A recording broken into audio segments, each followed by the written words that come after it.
Struggling with songs that have too many black keys? Here's a simple way to conquer them with confidence. Now, in the past decade, I have seen many students get that deer in the headlight look, especially when they move from mostly white key music to music that has quite a few black keys. So in this video, I'm going to share the one thing that will actually help you master songs with many black keys in them. Plus, I'm going to give you a few other secrets to ensure you go from surviving to feeling confident playing piano music with lots of black keys in them and white keys as well. Reading music is like reading in any language. There are specific symbols and combinations of symbols that mean different things. So when you can transfer that visual information quickly and easily to the keyboard, it really does make all the difference. I'm going to play something for you. Find middle C. So middle C is roughly in the middle of your piano. You've got two black keys. We're going to play B, C sharp, D sharp, and E. Okay? Watch and then repeat after me. If you need to, pause the video at any time. Let's try this two different ways. We're going to try it with our hands quite close to our body. So we're at the edge of the keys. Okay, that's one way of doing it. Try it out. What if I move my hand closer to what's called the fall board? So this back here at the back of your keys, on acoustic and grand pianos, there's an actual board, which is why it's called a fall board. Depending on your piano, you might not have an actual board, but back of the keys, move your fingers and you'll notice I'm moving them pretty close to the end here. What if I play this again? I didn't have to move necessarily as much, right? At least vertically. So which is easier? Comment body or fall board to let me know. My preference is something a little bit more in the middle.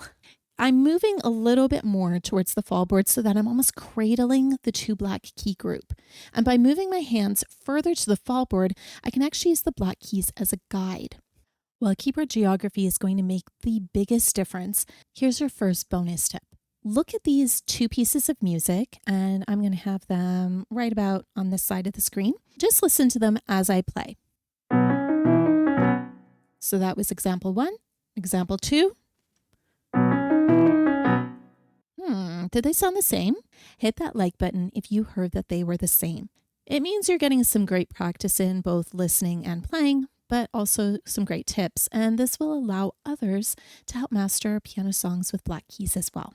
Now, a lot of times when we look at music, especially if it has a lot of black keys, we can get overwhelmed or intimidated by the complexity on the page. Now, many of my students find it easier to mark in pencil, by the way, never pen, the accidentals. So this could be sharps or flats in their music. And the key signature actually makes this quite easy. So you start with the first flat or sharp that is in that key signature. So when you were looking at that example, you notice that there was a bunch of sharps in a particular order. Now, every time you see a note on that line or space, mark it. But remember that all of those notes, so for example, all of the Fs will be sharp, regardless of where they are on the piano. While you have gone across that line and you've marked in the sharps, make sure you look for other sharps in your music as well. Now, pencil is important because you can actually erase these as you learn the song just to take away a little bit more of that visual overload. If you would like more guided help with reading music, now whether that's with a lot of black keys or not, and other piano skills, I encourage you to sign up for our upcoming intro sessions. Now, these are perfect for beginners of all ages. And if you're further along in your piano journey, go ahead and sign up for our engaging online piano lessons. Links are in the description. In my studio, we do a lot of comparison listening and looking to understand patterns in music. And it's led to a lot of students suddenly realizing that a 22 measure song only has 2 or 3 patterns with some variations. And that's a lot less overwhelming to learn. So here's what I'm going to do. Now, what did I do here? I played it a little fast, but if we look at the left hand, the left hand chords, it only uses 2 chords. And the top note is the only one that moves. So if I'm learning this particular piece, I'm going to keep that in mind because it makes it way easier. Here's the next one.